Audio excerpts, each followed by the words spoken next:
kita keluarkan tanpa ingat Allah, itu akan seperti kecelakaan. Hati akan menjadi keras, susah untuk dinasihati. Itu Pak, ada taklim sebentar, saya ada acara, seolah-olah acara itu selalu menyibukkan dia. Padahal harusnya kita itu menyibukkan diri kita, yaitu ingat pada Allah. Amalan semuanya apapun, kalau tidak ada zikir, ada zikrullah, ingat pada Allah, sia-sia. Karena mungkin amalannya, saya nggak enak sama teman saya, sudah nisab, orangnya cuma sedikit, yaudah kasihan, daripada sendiri 2 orang aja, saya bantu, saya tolong. Niatnya sudah keliru. Makanya kita banyak-banyak belajar bagaimana kita itu tasyum niat kita, luruskan niat kita. Mau gerak dimanapun saja, kita tasyum niat. Niatnya hanya mengajak saudara-saudara kita, kemudian kita niat kembali bahwa ini adalah usaha untuk memperbaiki diri saya. Kita ini tidak kuasa apapun, kita ini tidak punya apapun. Kita bisa berjalan ke masjid pun karena ditolong Allah.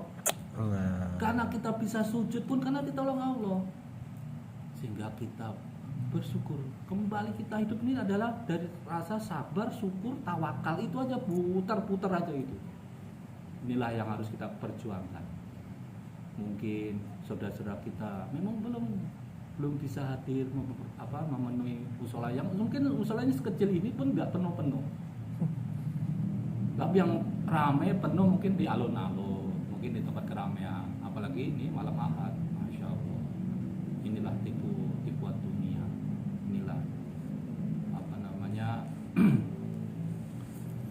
Allah itu telah menetapkan bahwa kesuksesan kita hidup di dunia itu hanya dengan cara, yaitu mengikuti apa yang telah dibawa baginda Rasulullah SAW.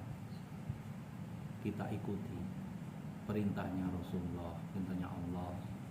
Sangat-sangat disayangkan kalau kita ini hanya mementingkan pekerjaan, hanya mementingkan usaha dunia saja, tanpa ingat Allah, tanpa ingat apa yang telah diperjuangkan oleh Rasulullah. Padahal kalimatnya hanya singkat, sederhana, dan mungkin mudah. Tetapi waktu saya pernah berjalan di daerah Bromo, Tengger sana itu, ternyata kalimat itu susah sekali diucapkan. Kalimat thayyibah, kalimat yang hak, yang mana pada waktu itu diberikan oleh Rasulullah dan para nabi, para rasul.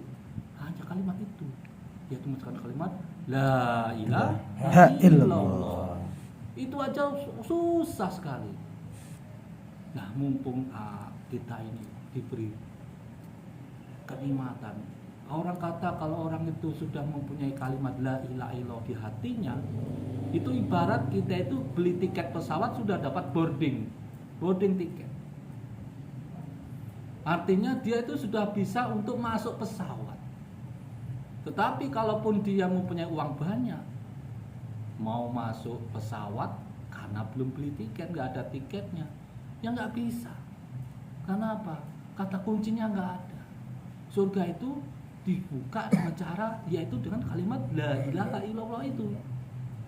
Kalau nggak ada itu, biarpun amal di dunia ini banyak, dengan kekayaannya dia bisa mungkin membuat yayasan, menolong panti asuhan, menolong dengan banyak kegiatan-kegiatan sosial.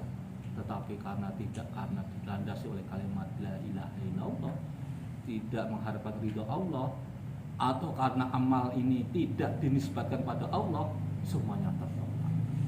Suatu ketika saya tuh berjumpa dengan salah satu motivator internasional dari Indonesia. Beliau itu mengatakan, saya itu iri sebetulnya dengan umat Islam, yang mana umat Islam itu ada ajaran yang dimana di agama kami itu nggak ada. Tetapi orang Islam sendiri itu tidak yakin. Apa itu, Pak? Amal jariah. Di agama kami itu nggak ada. Karena dia itu agama Konghucu, Cina. Yang mana dengan amal jariah itu kita beramal satu amalan sebiji zarah akan ditumbuhkan 7, ditumbuhkan 10, 70, 700 dan berlipat-lipat. Yang nanti akan membawa kita itu menemani kita di saat kita di alam barzah, dalam kubur, dengan amal jariah kita itu. Tetapi orang Islam malah nggak percaya, kurang yakin. Saya kalau bersedekah, kayaknya secara dohirnya memang berkurang duitnya. Padahal itu harta yang kita benar-benar kita miliki nanti akan di dunia ini, kemudian akan dibawa ke akhirat. Kemudian kita masih memberitahu, ngajak, Pak, ayo sholat. Di musola Pak ada talim. Seolah-olah itu hanya perkataan yang sederhana singkat, tapi di mata Allah itu ibarat kita yang sering disampaikan itu lebih baik daripada sholat di depan Hajar Aswad di malam Lailatul Qadar. Masya Allah. Inilah cuma kita ini masih ragu dengan usaha dakwah ini. Kira-kira sukses enggak gitu. Kalau enggak sukses, nah itu ternyata penyakit itu sudah ada di zaman para nabi dan bahkan pada saat Nabi Muhammad SAW itu berdakwah di Madinah. Itulah kaum munafikun. Kalau seandainya saya ada dapat keuntungan di situ, akan saya beruntung. Tetapi kalau saya tidak ada keuntungannya nanti, ya berarti saya rugi. Ya saya ambil jarak saja, saya ambil aman saja. Ya, itulah pemikiran karena tidak dilandasi dengan keyakinan yang mantap. Iman itu harus sempurna. Tidak boleh iman kita ini berkurang. Walaupun 0,01%, tidak boleh. Amal mungkin boleh, amal mungkin kita belum sempurna. Bahkan suatu kali baginda Rasulullah SAW itu jumpa dengan kakek beliau, yaitu Nabi Ibrahim AS menyampaikan, surga itu tanahnya subur, tapi tidak ada tanamannya, tidak ada bangunannya. Bagaimana cara menanamnya? Yaitu dengan mengucapkan banyak kalimat subhanallah walhamdulillah la ilaha illallah. Bahkan nanti orang yang paling kaya di surga yaitu orang yang paling banyak mengucapkan kalimat la haula wala quwata illa billah. Karena semua apa yang kita usahakan itu kalau nggak ada pertolongan dari Allah nggak mungkin. Hanya saja orang itu merasa dirinya kuat, merasa dirinya pintar, merasa dirinya paling alim. Padahal dia sendiri itu nggak bisa ngatur dirinya sendiri aja nggak bisa. Bagaimana mau ngatur dirinya sendiri? Wong dia berjalan tuh napasnya, darahnya itu yang ngatur Allah. Seandainya sedetik saja digeser sedikit surat sarafnya aja, kecetit tuh sarafnya, sudah sakitnya minta ampun. Nah ini berarti dari Allah bahwa inilah kita usaha dakwah ini harus kita yakini. Memang seolah-olah mungkin di kalangan manusia saat ini mungkin ada sedikit pandangan sinis, dicibir, mungkin dikatakan ya foto repot-repot meninggalkan rumah 3 hari, 10 hari, 40 hari, 4 bulan, ngapain gitu? Masih banyak kerjaan di rumah, urus aja rumah sendiri, itulah. Itu godaan-godaan. Setan itu pada saat manusia itu mau masuk Islam tuh dia nggak rela dia itu. Setelah masuk Islam pun dia itu sudahlah, ya udah masuk Islam nggak apa-apa, tapi nggak usah belajar. Karena tahap-tahap inilah kita ini belajar. Bagaimana kita belajar taat pada Allah. Bagaimana setiap 5 waktu kita bisa hadir sebelum takbiratul ula. Kita hadir 40 hari. Dikatakan 40 hari kita sholat berjamaah, nggak ketinggalan dengan takbiratul ula. Dijamin Allah. Pertama, dijamin dibebaskan dari api neraka. Kedua, dibebaskan dari sifat munafik. Nah, nanti kita belum tahu nanti Ramadan itu apakah kita nanti itu bisa seperti itu enggak? Kadang-kadang nanti godaannya apa? Maghrib itu ternyata ada acara buka bersama. Akhirnya setelah buka bersama sudah kenyang semua, nggak ada sholat berjamaah maghribnya. Padahal kita ini dari takdir ke takdir kita itu berdoa pada Allah, ya Allah selepas dari ini bawakan saya ini ke dalam kebaikan terus. Hanya saja kita ini kadang-kadang dibelok-belokkan. Tapi begitu ingat, astagfirullahaladzim, ingat lagi. Memang sifat manusia itu ada sifatnya lupa. Kalau kita itu lupa. Tapi dengan lupa pun itu menjadi nikmat. Hadirin Allah, sungguh perjuangan dakwah ini tidak hanya bisa dengan hanya kata-kata, tidak hanya dengan istilahnya dengan baju, dengan dandanan kita, tapi dengan gerak.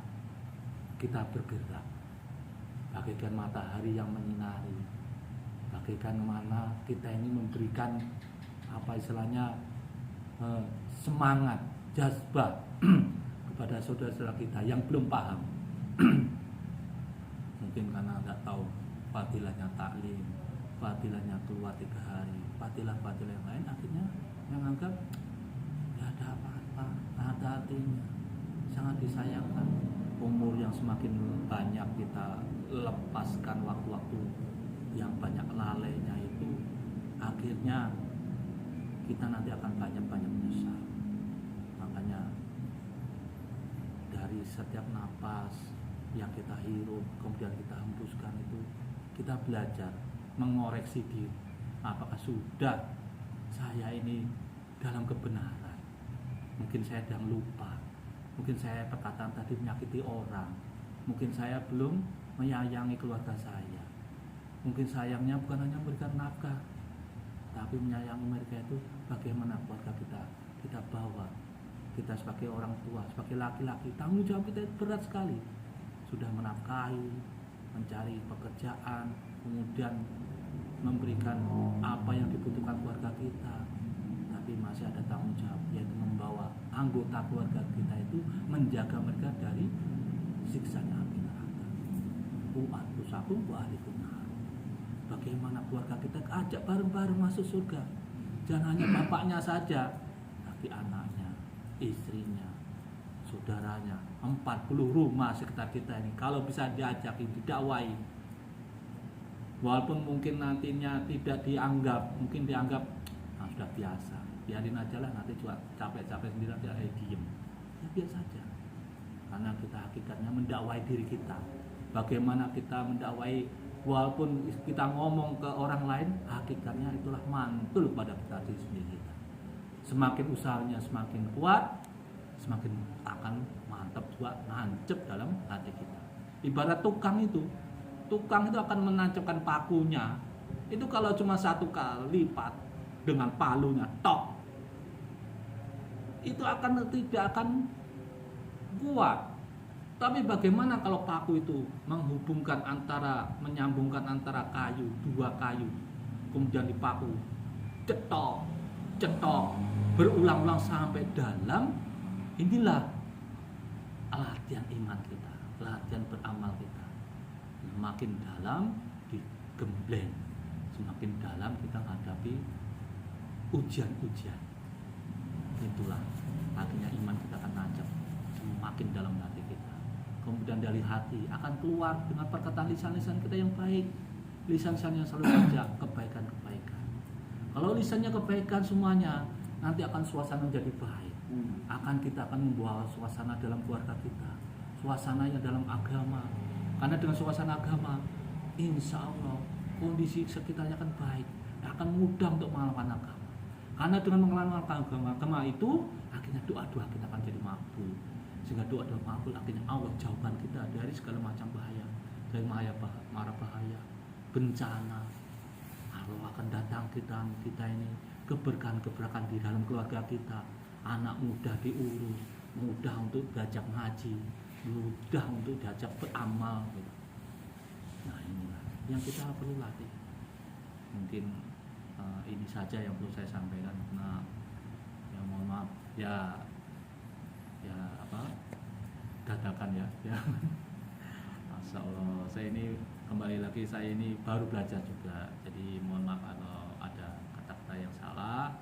Mudah-mudahan Allah ampuni kita semuanya. Amin ya Allah. Taklim ini dengan bayan maghrib ini sebenarnya bukan bulan banget, Masya Allah. Tapi kita kembali, kita ini bagaimana kita ini selalu berusaha mengoreksi diri kita. Jangan sampai kita tuh kok, apalagi dengan kondisi saat ini, mengkoreksi orang-orang lain. Biarkanlah itu.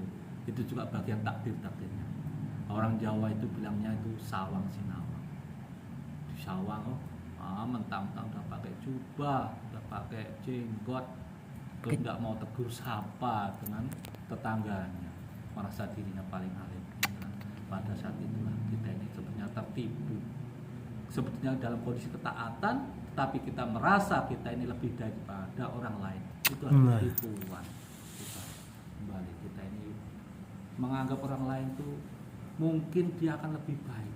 Saat ini saya mungkin dalam kondisi ini, mungkin orang lain tuh yang saat ini mungkin belum sholat, tapi Allah terima mungkin dengan amal yang lain, karena kita nggak tahu amal mana yang kita akan diterima oleh Allah itu. Makanya kita selalu istilahnya membersihkan hati kita ajak dengan kebaikan, ajak dengan bijak, ajak dengan yang hal-hal yang menyenangkan. Jangan ditakut-takuti, jangan ditakut-takuti dengan ancaman-ancaman, tapi berikan kabar gembira tentang amal akhir, tentang surganya Allah, tentang fadilah-fadilah. Insya Allah nanti akan timbul mahabbah jiwa. Mungkin ini saja. Mari kita tutup dengan bacaan.